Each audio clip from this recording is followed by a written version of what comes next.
Hey, Slater Crusaders, America's the greatest country in the world. Thank you so much for being here. This is the single most important point that certainly we and I've ever heard anyone make regarding COVID. I'm super glad you're here. This is so important. This changes everything. This is the nuance and the detail that we need. Let me give you an analogy first. I like to get to as detailed as possible. Right? So we do this with something like the Hispanic vote, right? The Hispanic vote is such a vague concept. It's meaningless, right? There's Cubans in Florida, there's Cubans in New York City who don't necessarily vote the same. There's Mexicans or people from Mexico in Texas, there's people from Mexico in California who are very different. Remember we talked with Chuck DeVore about a week or two ago on one of our specials, and he made the point that traditionally Mexicans from Texas come from a very specific part of Mexico, and Mexicans from California come from a very different part of Mexico, who each have their own different cultures and political persuasions. And those people are very different than Puerto Ricans, who are very different from people from Spain, who are also considered Hispanic. The term Hispanic is so vague and so big, it's meaningless. And the same is true if you test positive for COVID. It's so big, it's so vague, it's meaningless. Here's what I mean. You take a COVID test right now, and it comes back either positive or negative. That's it. If you're positive, then you're quarantined for 14 days. Everyone you've been around, you have to tell, they're scared, they quarantine, they take tests. Everyone they've been around is now, because you've been exposed, now they think they've been exposed. It's a big whole thing. In California now we have iPhone and Android alerts, right? So your Bluetooth is connected to everybody that you walk around. So if someone tests positive, you get an alert on your phone that says, 14 days ago you were at a grocery store with someone who tested positive. You may now have been exposed, and everyone's freaking out all the time because of one positive test. Not to mention all these different, there's a bunch of different metrics for when we shut down the state, and one of them is number of positive tests. And my argument is there needs to be way more nuance than positive, negative. We need to start measuring, or actually, we already know this information. We need to start looking at and talking about how positive are you? Because if you only have a trace amount of COVID, you're not infectious. You don't need to be quarantined. You don't need to be isolated. Alerts don't need to be sent out to everyone that you've been within 100 feet of. So here's how this works. To test for COVID, we have a PCR test. And it's a process where a scientist or a lab takes a very small sample of DNA, right? Your nose swab or cheek swab or whatever. And they make millions and billions of copies so that they can study it, right? So you have a little bit of sample, and they make more. And finally they have enough where they can actually study. In this case, determine if you have COVID. Now, every cycle they do this, every round that they copy creates more material. So if they do 10 rounds of this and they find COVID, holy cow, you have a lot of COVID, right? It didn't take a lot of amplification. It didn't take a lot of making more before they found the COVID. You're making a lot of it, you're spreading it. You would need to be quarantined. But if they have to do that process 30, 35, 40 times before they find a little trace of COVID, yeah, you have it, but it's not that big of a deal. You're not spreading. You barely have it at all. The problem is the state says, oh, you have it. You got COVID. Quarantine. You got to quarantine for 14 days. Got to tell everyone you know. Your business has to shut down. Without the nuance of, you tested positive, but you have a cycle threshold of 38. So it's not a big deal. Now, I want to be clear. This is not right-wing conservative anti-masker making this point. New York Times wrote about this. This is a quote from a virologist at Columbia University, not the one we talked to, not Vincent Racaniello, who we talk to every Monday on the show, who we talked to about this yesterday as well. You can go back to our YouTube page to watch that. This is a different virologist at Columbia. And this person is very far on the left politically, by the way. She says, it's just kind of mind-blowing to me that we're not recording the CT value, that cycle threshold value, from all these tests, and we're just returning a positive or a negative. It would be useful information to know that if somebody's positive, whether they have a high viral load or a low viral load. You with me? So the question is, what percentage of people who do test positive are at a cycle threshold of 30 plus where you're positive, but it doesn't really matter, you're not spreading it? What percentage? I first read the article and I was thinking, I don't know, maybe it's like 20% of positive tests. You have a cycle threshold above 30. Maybe half, like half below 30, half above 30. Again, if you're below 30, that's more like of a serious thing, like you're spreading it. If you're above 30, not a big deal. So maybe like half below, half above. And think of the ramifications, think of the implications of this.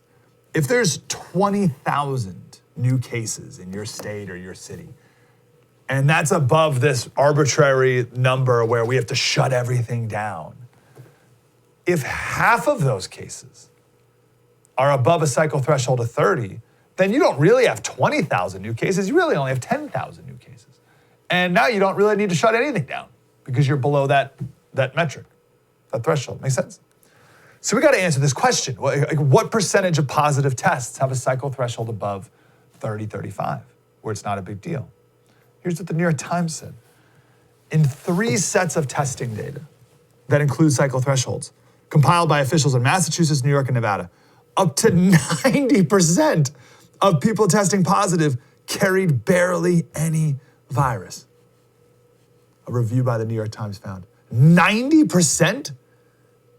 Are you kidding me? 90% are above this threshold where you're not really spreading it? 90?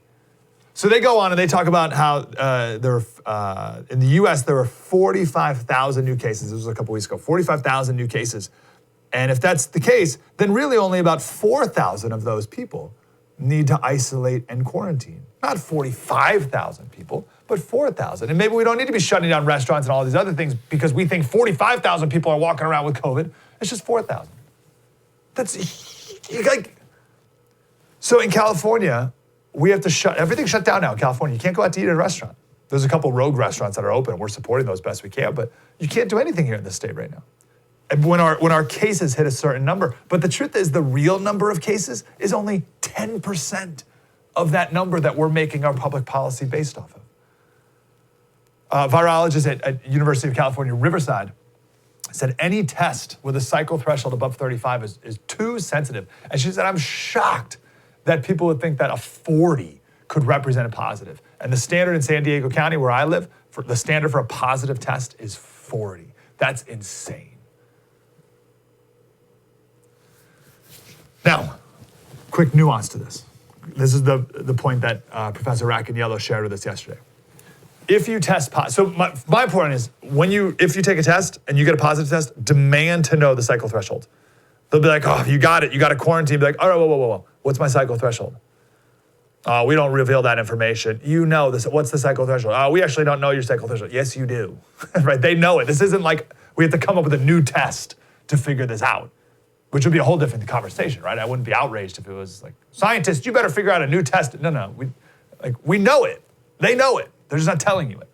So demand to know it. That's the first thing. Now, let's say you get a high cycle threshold. So let's say it's like a 30, right? You could be on the tail end of the virus, right? Or you could be in the very beginning of it. So what you need to do is take another test the next day.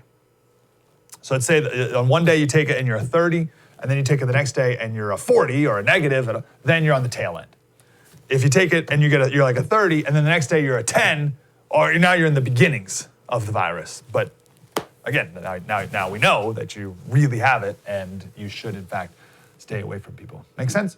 This is a massive difference. I mean, this is the difference between shutting down cities or not, right? This isn't just a minor, little insignificant thing. This is the difference between shutting down businesses or not shutting down businesses. Think about it just on a personal level, right? So how we've been doing this for 10 months. I tested positive. Oh, this is awful. Like, I got to quarantine now for 14 days. I got to contact everyone I know, everyone I've been around. They're now scared, right? We got to shut down these restaurants. I got to contact these businesses I've been in touch with. We got to shut down Disneyland because of this. Or, I tested positive for COVID yesterday, but I had a CT of 35. Oh, all right. You want to come over for dinner tonight? Yeah, it sounds great. This is the most relevant information possible. We know it, and no scientists are talking about it. No public health officials are talking about it. No politicians are talking about it. Why not? But now you are. Cycle thresholds. We're not going to shut up about this either. Yesterday, gold went up $22, but the day before it was down a bunch, and now it's up a bunch. Blah! Don't get emotional about any of this investment stuff. Right? Don't invest emotionally. It's just common sense. Congress is looking at another COVID stimulus on top of the $4.1 trillion in spending already. $4.1 trillion, that doesn't even, nothing like this has ever happened. Federal debt has increased from 80% of GDP to 100% of GDP just since COVID. And we're not done, right? The $2.2 trillion in new debt that Congress has already spent is $18,000 for every household in America. What are we out of our minds? The best way to protect your family as this chaos is continuing against this crash that has to come, right? We're printing money on top of this too. That's just the money we're spending. We're also printing money. The best way to protect yourself is gold. Gold's been around forever. It's always going to be around forever. It's always going to be of value. It's only a matter of relative how much value. And when the value of the dollar plummets, as it's happening right now, then gold goes up. A ton of 5-star reviews on Google and Trustpilot and all the rest. And I'm encouraged by all the reviews, and there's many. Just the same experience I did, where you called a bunch of companies, bunch of gold companies, and still in the end chose Patriot Gold Group. Any questions you have, give them a call. There's no pressure at all. And that's one of the other main themes that people talk about. No pressure at Patriot Gold Group. They're not lacking buyers right now. Okay, they're not desperate for sales. So just want to make sure this is a good move for you and your family. So give them a call, Patriot Gold Group, 1-800-798-4260, 1-800-798-4260, or patriotgoldgroup.com. Spread the word.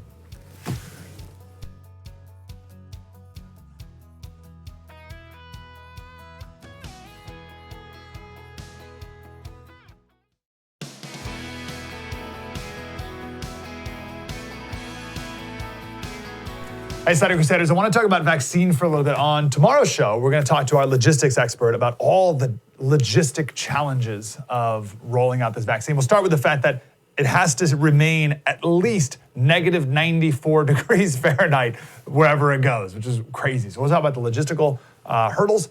And tomorrow or Thursday, I want to share the full story of how this vaccine got invented in the first place. Incredible story. It was a married couple who came up with the vaccine over a weekend in January. Insane. So we'll tell that full story over the next few days. But we've had, the trucks are rolling, right? Planes are in the air from Brussels and off the assembly line in Kalamazoo, full of the first doses where Pfizer makes these vaccines. This is incredible. It's impossible to grasp how miraculous this really is. Some diseases still don't have vaccines. Some takes decades to make. Decades, like 20, 30 years. This took less than a year. I think the quickest vaccine ever made was 1967. It was the mumps vaccine, and that was about 4 or 5 years. This is less than a year. I want to take this segment here as a chance to show you that the experts are just as wrong as anyone else can be, even though they're the experts. May 14th, Trump tweeted this out, and he said things like this multiple times throughout the year. This goes back to May. Vaccine work is looking very promising before end of year. Now, the very first comment, obviously there's tens of thousands of comments dead, but I looked at that tweet up yesterday. The very first comment, right, just to prove that this is what most of the comments were, blatant lie about vaccine progress. No expert believes the vaccine will be done this year. Raises false hopes among your gullible worshipers. Okay? Trump said this many, many times. Said it in the Rose Garden right around the same time. He said, we're looking to get it by the end of the year. He said, I think we're going to get this vaccine by the end of the year. And what does NBC News do coming out of this? They throw this headline up there when Trump said that. Experts say the development, testing, production of vaccine is at least 12 to 18 months off, and anything less than that would be a medical miracle. And they quote a bunch of the experts. They quote the head of the Emory Vaccine Center said less than a year, impossible. Fauci said that saying less than by the end of the year is aspirational. Jim Acosta said, since Monday, Dr. Fauci has publicly explained in front of Trump 3 times now that it'll take a year or more to develop a COVID vaccine. Vox pulled out this segment from a Trump rally right here. This is obviously just a few months ago. This election is also a choice between a deadly Biden lockdown or a safe vaccine. The vaccine is coming along great. Couple of weeks, it's going to be out soon. That ends the pandemic. And it will end anyway. They hate it when I say we're rounding the corner. It's going to end anyway, but the vaccine will make it go a lot quicker. And what we've done with therapeutics is incredible. So here's what the Vox guy said.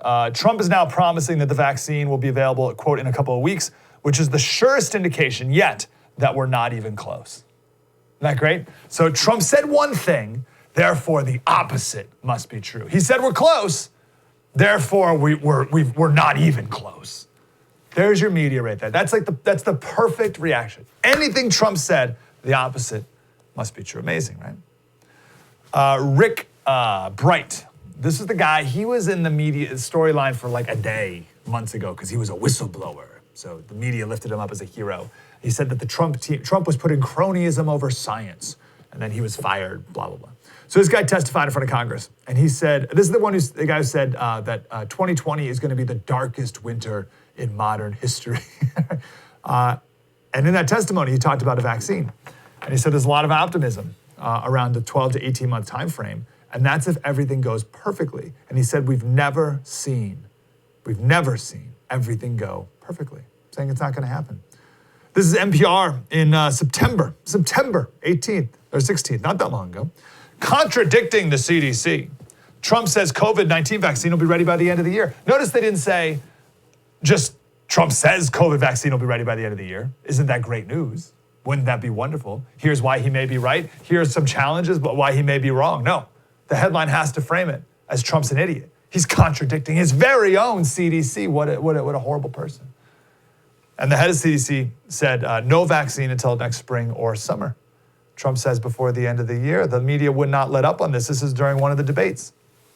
To follow up with you and your comments, you talked about taking a therapeutic. I assume you're referencing Regeneron. You also said a vaccine will be coming within weeks. Yes. Is that a guarantee? No, it's not a guarantee, but it will be by the end of the year. But I think it has a good chance. There are 2 companies, I think, within a matter of weeks, and it will be distributed very quickly. Can you tell us which companies? Johnson & Johnson is doing very well. Moderna is doing very well. Pfizer is doing very well. And we have numerous others. Then we also have others that we're working on very closely with other countries, in particular Europe. Let me follow up with you, and because this is new information, you have said a vaccine is coming soon, within weeks now. Your own officials say it could take well into 2021 at the earliest for enough Americans to get vaccinated. And even then, they say the country will be wearing masks and distancing into 2022. Is your timeline realistic? No, I think my timeline is going to be more accurate. I don't know that they're counting on the military the way I do, but we have our generals lined up, one in particular, that's the head of logistics. And this is a very easy distribution for him. He's ready to go as soon as we have the vaccine. And we expect to have 100 million vials. As soon as we have the vaccine, he's ready to go. Trump was right. Trump was right. And every single one of those experts were wrong. Trump was right, and all of those experts were wrong. Here's how CNBC put it. President Trump says COVID-19 vaccine will be coming by the end of the year, despite contrary evidence,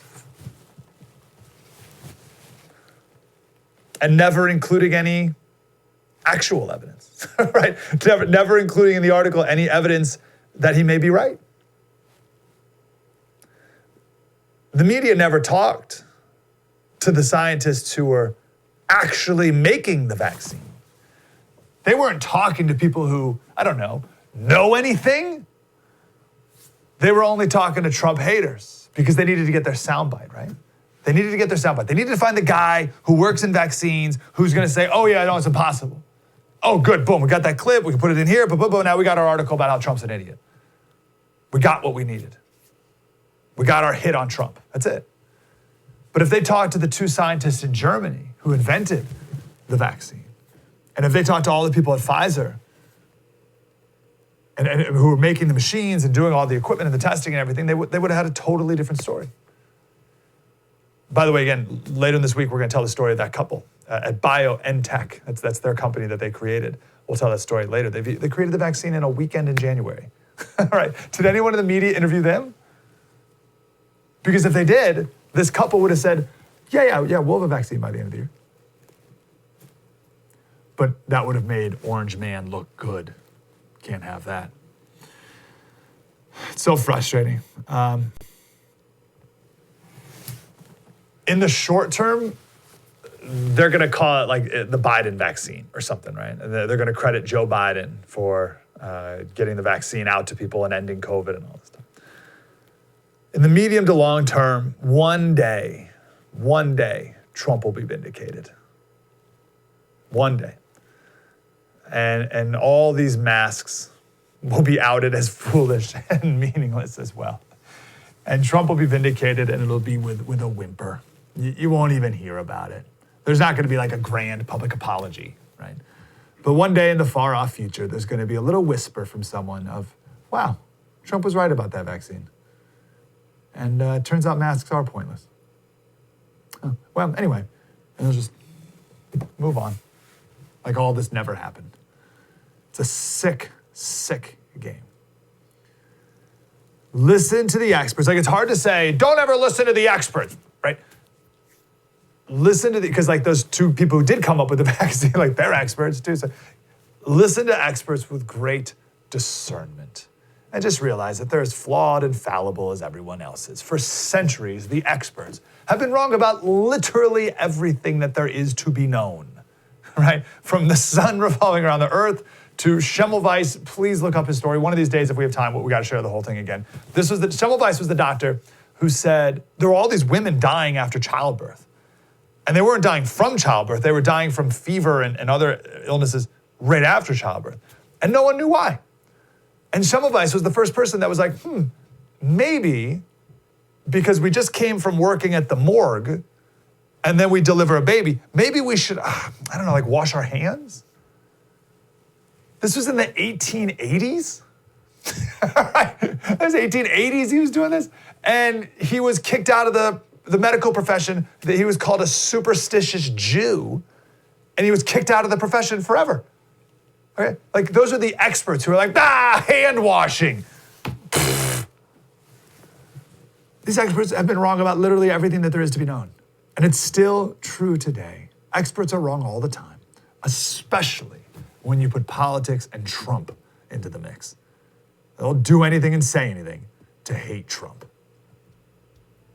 Coming up next, we're talking about white fragility. Mike Slater, spread the word.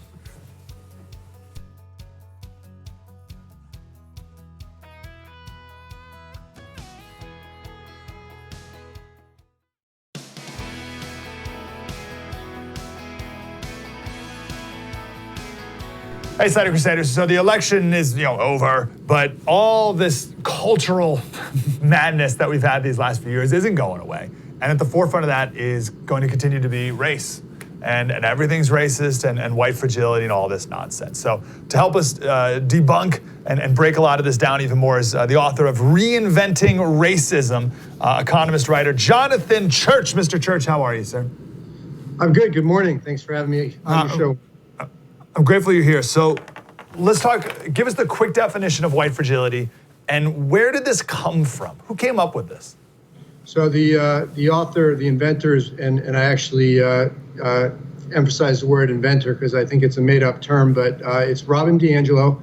It's something that she's been thinking out for many years, going back to her PhD dissertation. Many people cite it to her 2011 paper, and then, of course, her book, but it actually goes back to her dissertation. And pretty much everything that she's done since graduate school, in my opinion, is really just an extension of what she writes in her dissertation. And the basic idea, I mean, if I were to define it, it's a Kafka trap. It's like any attempt to defend your views is taken as evidence of your guilt. That, for her, it's it's all about racial stress when when white people who are apparently socialized into this racialized consciousness and are therefore challenged on, their, what she would call misunderstanding of racism, become very defensive and, have all these emotional reactions, anger, guilt, and so on, and they even leaving the room and so on. And so she defines that as white fragility. I say it's a Kafka trap, and I think that pretty much encapsulates it well. I would add that I've actually heard on previous, some other podcasts that, in some sense it might even reflect her own incompetence, because maybe as a diversity chainer, she comes across as so belligerent and so dogmatic that it seems kind of to be expected that people are going to resist this, particularly on something as sensitive as, topics like white privilege and race and so on. But basically, a Kafka trap. In her own words, it's about racial stress and becoming defensive and leaving this, becoming angry and so on, because you don't really understand the nature of racism. I would argue, as I do in the book, that in fact, a lot of her arguments on race, privilege, and whiteness and so on are themselves very conceptually, empirically, logically flawed. We talked to a guest, an employee at Smith College the other day, and she left one of these diversity seminars for genuine reasons, and that was framed as her white aggression. So it wasn't even just white fragility, it was an act of aggression for her leaving one of these diversity, inclusion, equity seminars, which is pretty amazing too, the spin of it all. What's the appeal of this? Like, what's the appeal of victimhood in general? And then also, what's the appeal of these businesses hiring Robin DiAngelo and the people like her and having these anti-racist seminars? Why are people falling for this? I guess I wish I had a good answer, but I think it really just comes down to basic humanity, that it's something that's become a very popular idea, and people are eager to latch on to something that seems to offer a solution. I think it's just when you mention why are companies introducing this, it kind of just strikes me as woke capitalism, if you will. And people are just kind of afraid to take on basic dogmatic views about racial inequality and so on. But I kind of wish I had a better answer. It's just kind of unfortunate. It's just. Well, I'll tell you, the New Yorker, just an example of the Kafka trap, the New Yorker wrote a headline, the white fragility that prevents whites from confronting racism. So like you, Jonathan, writing this book, and you're not doing the work, that's proof of your white fragility right there. Like, how do you get out of this trap? What should a normal person do to prevent them and others from falling for it? So, most people get understandably get very upset, and they then therefore apparently exhibit white fragility. I try to essentially take it head on with a level head on its sort of intellectual foundations, as a matter of logic and research and so on. So, I try to develop a very fair and balanced critique, and I acknowledge that there are points that DiAngelo and proponents of white fragility theory, critical race theory, and so on, they're addressing important issues such as racial inequality. I think that nobody can deny that there is racial inequality. I think that there is something to be said for whiteness, which I develop in chapter 10 of the book, although not in the way that they want to understand it.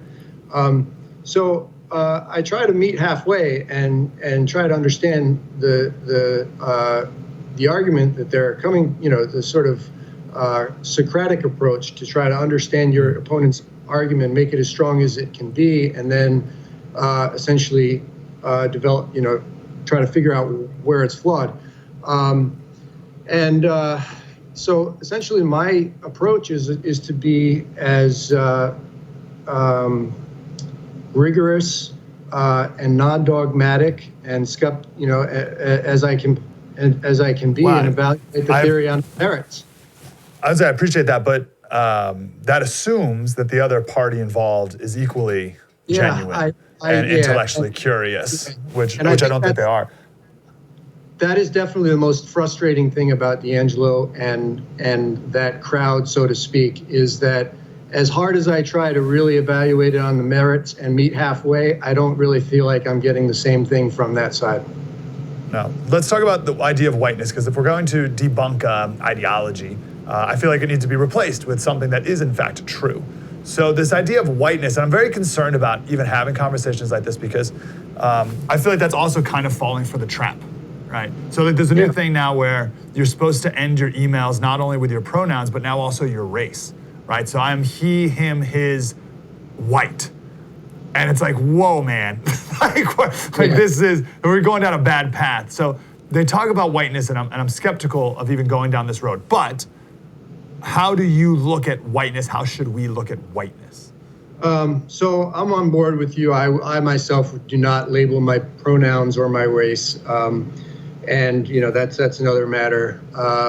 But the main problem that I have with the notion of whiteness is it's just ultimately very vague. There's a historian, Eric Arsenin, if I pronounce that correctly, he wrote a paper, you know, almost 20 years ago now. But there's a basic quote that captures this, which is that whiteness has become something like a blank screen onto which people project their own meanings. Now, in the book, I talk about in terms of the reification fallacy. So it's the idea of this big abstraction called whiteness that is assumed to then take on a material existence in our institutions and so on. And technically speaking, that's logically fallacious. But really, the issue is the fallacy of ambiguity, that we want to attribute racial inequality to whiteness, which refers to, you know, white norms, habits, beliefs, and so on. But nobody really can ultimately say what it is. It becomes a matter of like confirmation bias. You know, we project our own meanings on it. And so in that sense, we have an ambiguous term in the premise of an argument that says racial inequality is attributable to whiteness. So that's the problem. That's what's very problematic about it, is it's just a very vague and, in my view, very ill-defined term. But as an economist, you know, I found some merit in a 1993 paper by Cheryl Harris, who is, you know, in the critical race theory field. And the idea was whiteness as property. And, you know, we only have so much time, but the issue is that whiteness, quote unquote, whatever it is, right, has been sort of institutionalized historically in this, you know, Jim Crow, slavery, and whatever. But it gives rise to this notion of rights that have more or less been a quote unquote club good for white people as opposed to a public good for everybody. And the idea is that a lot of what we talk about in terms of white privilege are really not kind of privileges, but they're basic rights that everybody should enjoy, and unfortunately have been excluded from non-white people historically. And so if you can understand whiteness as a kind of property, which economists think of as a right to make use of a resource, and in this case, the resource is the rights conferred by quote unquote whiteness, again, whatever it is, you can sort of, but essentially this is just the old story that, you know, we used to have a very atrociously racist society. And, you know, I mean, I say this carefully because I know that D'Angelo and her, you know, defenders will jump at me, but a much less racist society that we have now. Of course. I mean, it's just and for D'Angelo, that's just a complete misunderstanding, the so-called good-bad binary, which misunderstands what, you know, the systemic racism, nature of racism, and so on. But basically, all I'm saying is we just want everybody to have what only white people had in a very racist society 100 years ago. And I mean, that seems like a very simple enough, and I understand there's a lot of complexities. We don't have to get into all of that, but there's a book by Ian Haney Lopez, White by Law, talks about the legal history of, you know, institutionalizing whiteness, and there's some merit to that. But, you know, historically, yes, being white was a form of property, if you will, that gave rise to rights and privileges that other people didn't have. And I would argue that's much less case now. And that really what we should be addressing is the legacy of racism. That what we want to, people talk about systemic racism, and I think that conflates racism and the legacy of racism. So in other words, we still have a lot of racial inequality that definitely needs to be addressed, but we wrap it up in this notion of systemic racism, reified whiteness, and all these sort of jargony terms that in some sense racism has sort of lost its meaning. Absolutely. We got to run. Jonathan Church, Reinventing Racism. Go get the book. Jonathan, appreciate your time. Thank you for having me. Thank you, sir. So then the question is, if we got to take a break, we'll come back and we'll recap all this stuff. And the question is, how do we get to that society best? The anti-racist people will tell you that they need more government, right? More government force in order to get to where they want us to be. And I would say that's certainly not where we how we need to go about doing it. And then the problem with projecting anything onto this idea of whiteness is anything, they can deem anything bad, put it on white people, and then throw good things in there, and then trick people into thinking that they're bad too, like idea of merit, right? So everything bad that's ever happened is whiteness. Oh, and also let's throw in there merit and showing up on time and hard work. Now those things are also bad. And in doing that, upending the entirety of society, all by calling it white. Insane. I want to come back. We got more of this coming up next. True story. Spread the word.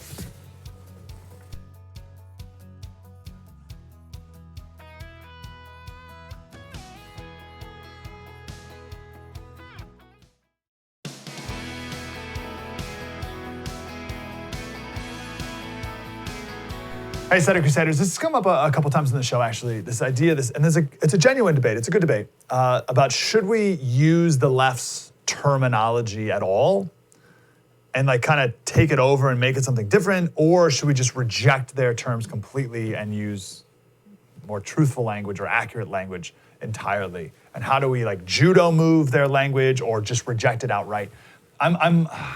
I'm more on this plan of you just reject their premise. Don't even play their game, because once you play their game, they set the rules of it, and you lost your home field advantage, if you will. But it's a good debate, and it's one we're going to keep having. But I don't know. I just like all this race stuff. It's never going to stop unless you stop it. It's just like lockdowns. These lockdowns are never going to end until you end them. That's it. Until you decide, and enough people decide, like, this is it. We're just going out to dinner. Right, and we're like, here's the restaurants that are open, and we're all gonna go, and everything's gonna be fine, and then other people will open up because right? They're not gonna end until you end them. And same thing with race. Everyone's not gonna stop talking about race unless you just reject the entire premise completely. And it's true with all this PC garbage. Like, always watch your language, right? Just like your mother told you, watch your language, and you watch it change before your eyes. Right? We talked before about, I think it was, the term bigot has changed, the dictionary definition. There was another word, and then it was court packing. Court packing changed. The Democrats and the media came up with a new definition of court packing, and then Webster's dictionary changed it like an hour later. Like in real time, they just straight up changed the definition of court packing, which is crazy, right? Always watch your language. The left does, so it must be important. Remember, it's not, in California and other places across the country, we're not in a mandated lockdown from the government. No. We are in stay-at-home protocol recommended by public health officials. See the difference? I remember we used to talk about PC terms like a decade ago, and it was like funny. Instead of saying stewardess, you say flight attendant, hee, ha. We're way past. This is serious now because they're doing this to control you and manipulate you. And worst of all, and this is what we're going to get to, not only to take away your freedom of speech, but to compel speech. And that's the worst thing of all. That needs to be the line in the sand for everyone. Compelled speech. It's bad enough, so we should have freedom of speech. It's bad enough to have like limiting speech or scaring people from speaking, preventing people from speaking. That's bad enough. But the worst is compelled speech. And we're seeing more and more of that. But the first thing they got to do is control the language in general. So we got some examples here. This is from Harvard Med School. This is the Harvard Med Postgraduate and Continuing Education Group or whatever. They sent this tweet out. Globally, ethnic minority pregnant and birthing people suffer worse outcomes, blah, blah, blah. Birthing people? Like, you're just gonna go with that? Like, you're just gonna take that word on and just be like, oh yeah, birthing people.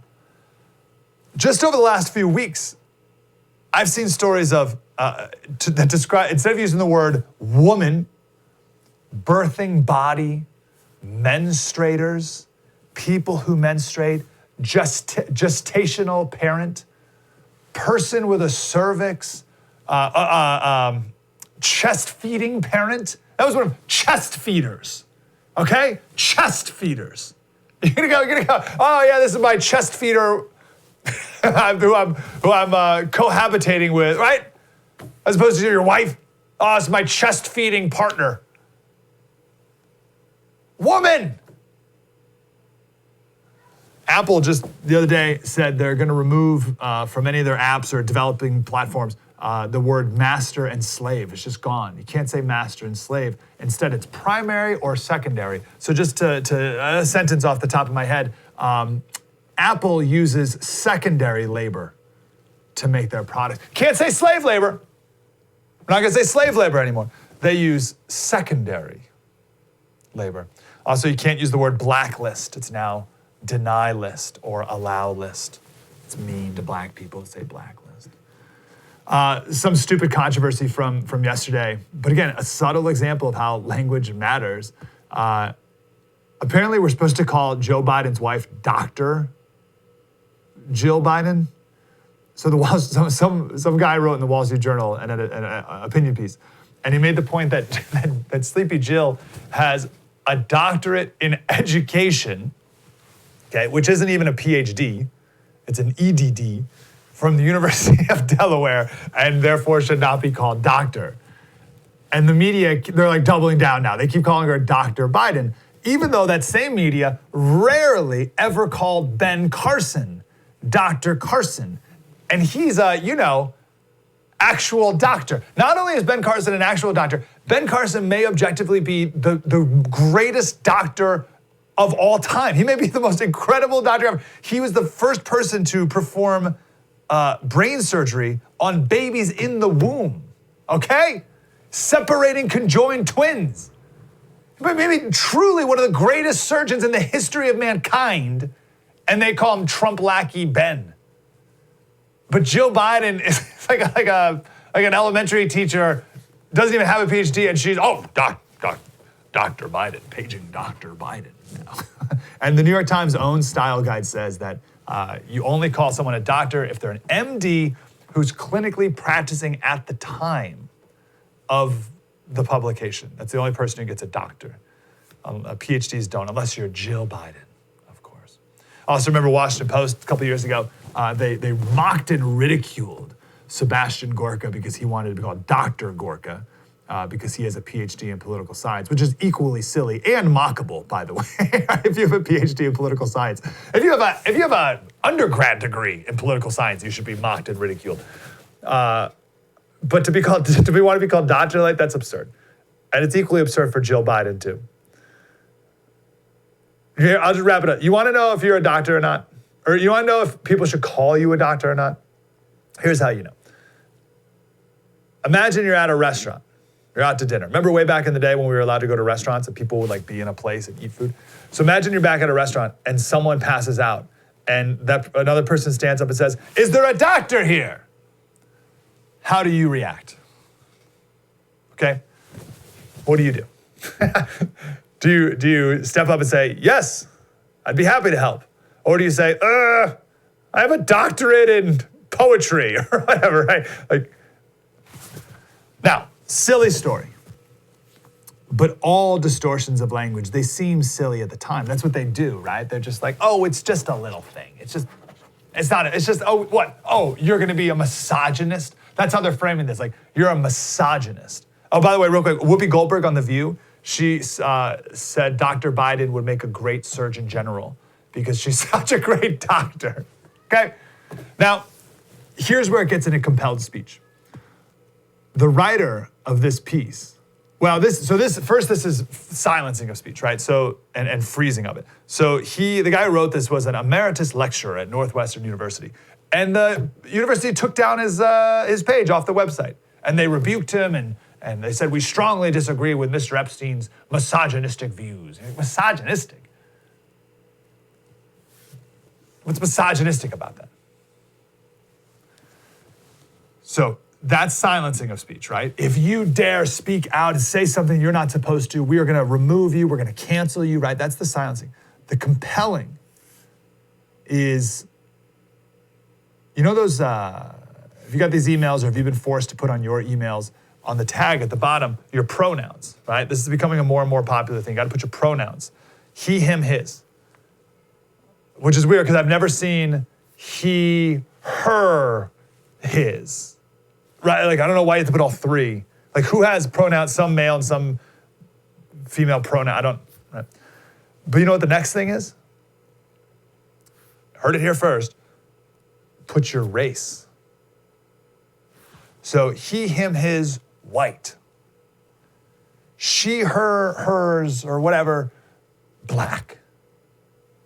Isn't that amazing? Why? It's so people know what race you're interacting with. And also because BIPOC people, Black, Indigenous, people of color, they may not be comfortable following or interacting with white people. And you need to respect that. Just more division in America in the name of unity.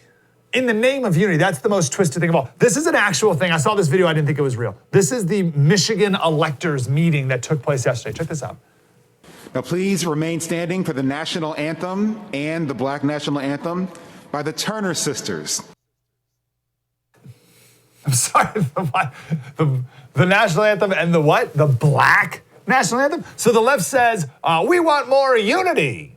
Also, here's the national anthem for Black people. Here's your white national anthem. Here's your Black anthem. How much longer before we have a gay national anthem, an Hispanic national anthem, a transgender national anthem, an indigenous peoples national anthem? All in the name of unity, of course. And they keep dividing us into more and more groups and compelling you to say certain things. We used to be out of many one, e pluribus unum, and now we're out of one many. And they say Trump was divisive, as they're literally dividing us. It starts with your language. Watch your language. Watch how it changes. And do not comply. Live not by lies. True story, Mike Slater. See you tomorrow. Spread the word.